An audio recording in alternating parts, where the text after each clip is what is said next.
Hey guys, welcome back to this Mr. YouTube channel. I got too anxious and I forgot to record again. So in the last episode, you guys should have saw that we were doing the intake manifold. We got that 100% complete. Go check those videos out if you want. But this, remember, is going to be our all motor race car. We're deleting direct injection. So the number one thing that means is I have to take the head off, which I've already been doing. As you can see, forgot to record. I'm going to be welding the bottom of the cylinder head where the direct injectors would come through into the combustion chamber. I'm welding that shut. I'm going to weld some other stuff, and I'm going to do a huge amount of porting. Now, if you guys can see, the top three cylinders, the direct injector is long as hell, like longer than my flashlight, and it goes all the way down. And what happens is, you see how, sorry, I got a bad light. See how that's just a normal chamber, but then you go over here and then there's that huge lump in the middle.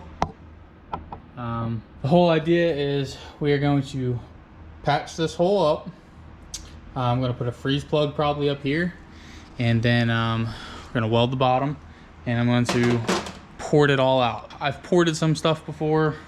I'm not an expert. Basically, job one is to get the head off. I have timing cover over there, valve cover. I pulled all the lifters out, and then over here, you can see as I was taking the cams out, I just cleaned everything up and kept everything in order, and I took lots of pictures because cam caps are something that you cannot mess up. If you put it on backwards, they will snap. And then another good thing to do is to check all the cam journals. You can see there's a little bit of like scoring, but you cannot feel any of it. So I'm just going to take some Scotch-Brite and just polish it back up, and I think it'll be all good to go. Cam bridge is right here. This is where the oil control rings go in, so I'm going to be changing these cams out for some bigger cams from Paul at KP Tuned. On all 24 valves, they all have this. So these are oil control rings. There's 3 of them. These are really easy to break, but you can get them. And most of the times I just reuse them every time I'm swapping cams over. These are already pretty beefy cams, and they're actually hollow too. I wasn't going to make this a DIY because I've already removed the intake manifold and wiring harness and all that stuff to build the intake manifold. So basically, I always just remove the manifolds. It's just a lot easier. And then you pull the side covers, pull the valve cover, and then you just break everything loose. Cam gear bolts right there. They are 16s, so you just pop them out. There should be a guide up here, but you can see there's not anymore. I wonder if I can grab it. Yeah, just take my word for it. But luckily the head is good, and you can see how clean the head is. These engines suffer badly from oil gunk terribly because people don't change the oil. So if you ever buy an engine, or you go to buy an engine, even if the manifold's still on it, take the time, pull it off, and check the cylinder head. If it doesn't look this clean, I would stay away from it. Just like all the other VRs, I believe there's 20 head bolts, and these are all inside of the head, whereas like 12 valves are on the outside. Everything's loose. I also took off this little coolant connector right there. All I gotta do now is just lay down some cardboard. We'll take the head off. We'll see how it is, and then we'll pressure wash it in the morning and decide on the next plan of attack. Head gasket. I really do want bigger high compression pistons, but one step at a time here. I don't have that kind of money right now, so we'll just clean these up really good. Nothing looks horrible right now. We'll see how that goes. There's the broken chain guide.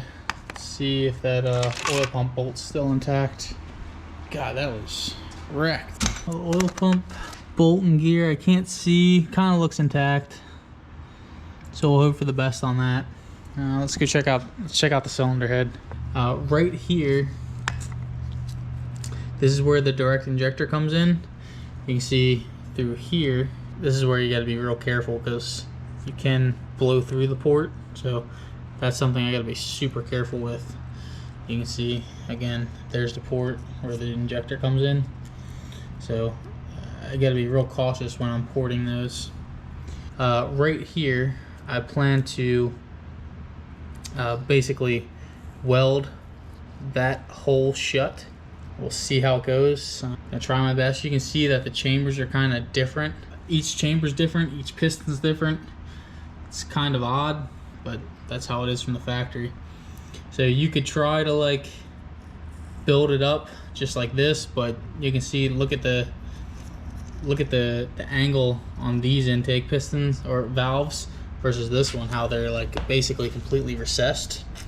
But then these exhaust valves are basically laying down, whereas these ones are they're all the way up, like how these ones are. So yeah, this is a pretty interesting head. So I'm just hoping that when I port this stuff, I'll be able to do it right and make some power, because it's gonna be a lot of work. So I'm just, first thing tomorrow, we're cleaning this head, and after that we'll get into what we're gonna be doing. I need the valves out because I'm gonna clean the valves up, and I'm also gonna be porting the head. So when I port the head, you don't want the valves in there, you don't want to whack into them. So here's how I'm going to do it. I usually do use my drill press, but the head's really dirty and nasty, and I just don't feel like doing it. And there's 24 of these, so it gets real annoying. On a 12 valve, drill press is the way to go. You can do it in like 10 minutes. It's great because they're all straight up and down too. These are all on angles and stuff. So there is a little tool where it's like it's a circle, and it has magnets inside, and you just hit it with a hammer. The keepers pop out, and you just collect them and keep going along until you're all the way done. All I'm doing right now, I have my magnet, I have a 10mm on an extension, and I have a relatively big hammer, and you're just gonna hold it dead center and just whack the hell out of it, and it'll break them free. Just make sure you get everything. I'm completely building this head, so the springs and retainers are junk. I just need the keepers. So keepers and valves are all that's gonna be left. Yep. And see how they're just hanging out right there. Just grab them with your magnet. There's everything. And now do that 23 more times. Head's now totally disassembled. Once you whack out these and you get the keepers, I had to like flip the head over a bunch of times, went around with the magnet a bunch of times. But as you can see, all of them are here. Now I can clean them up, put them in a bag, put them away. And I also saved one spring and one keeper. That way I can weigh them in comparison to the SuperTech stuff. You can see that these are, they're like a, like a beehive or whatever, where it's small at the bottom, or sorry, large at the bottom and gets narrower at the top. I think this is supposed to be really good for drivetrain stability. I don't know what the exact limitation is, but I'm pretty sure we're going to a dual spring setup. We'll compare it in a second. And another interesting thing that I found is that, see, here's an exhaust one, and you can see it's real long. And here's another exhaust, and it's a short one. That is for how the cylinder head is, the design of it. Some valves are long, some valves are short. But anyway, I gotta clean those up, and I plan on getting a valve job, because valve job, you know, keeping compression in, that's probably one of the best things you can do to any engine. If you're just trying to just put a fresh rebuild together, that's how you make the power, is by keeping compression in. So it will have a valve job. Before I take this and pressure wash it, I'm just gonna go around and clean all the silicone, just take a razor blade all around it, and also get as much off of the gasket surface as I can. I'll use like a 3M little roll lock disc, not like an abrasive one. They're little plastics, they have little plastic bristles. Everything's stripped down as much as I can get it right now. Before I let you guys go, I'll show you the comparison between the SuperTech valve train and the original. This is the kit that I got. This is a SuperTech kit. So it comes with the springs, the dual spring kit, titanium retainers, and the spring seats. And here are spring seats. So this is another factor that goes in. This keeps you from digging into the head, and it also allows you higher spring seat pressure. The titanium retainers. So let's measure those out. Let's see where we are now with the stock spring and retainer. 53 grams OEM. Let's do it a couple times. 53. All right, so we're right at 53 grams with that. It's a little interesting. You can see that these are a lot taller. I don't know. You're supposed to be for 24 valves, so I can't imagine them not being right. I'll put this whole combination together. You're a witch?